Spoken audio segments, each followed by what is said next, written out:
Hi guys, Jeff Clark, Sources Apprentice. Haven't done any videos this week because the camera lens on my phone busted. Tip number 1, don't carry your phone in the same pocket as your car keys.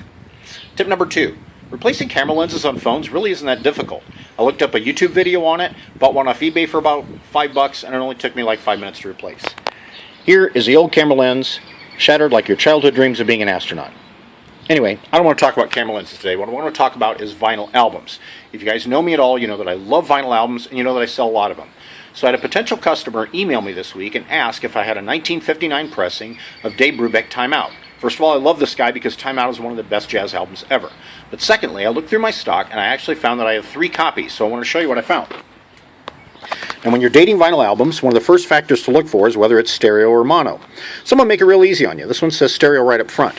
These others don't say anything, which is probably a good clue that they are mono, but there's another way we can check.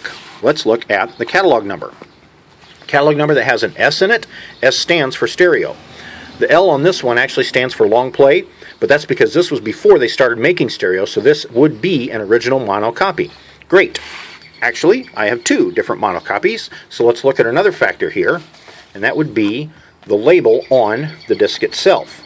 And as you can see, these 2, one more thing I want to show you. I've got a vintage inner sleeve. I'm going to include that in the description and use that as an extra selling point. There we go.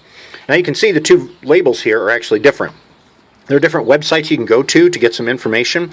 One of my favorites is called Discogs, D-I-S-C-O-G-S. It'll tell you every release of every album ever made.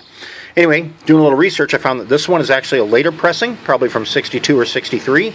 This is called the Columbia 6i design, and Columbia made these in the 50s. So this is an actual 1959 original pressing of Time Out by Dave Brubeck, and I have a potential sale. Anyway, hopefully that helps you guys out a little bit. When you're out sourcing albums, make sure you know what release you're looking at. Leave me some comments, let me know what you think, and post what you're finding in your sourcing.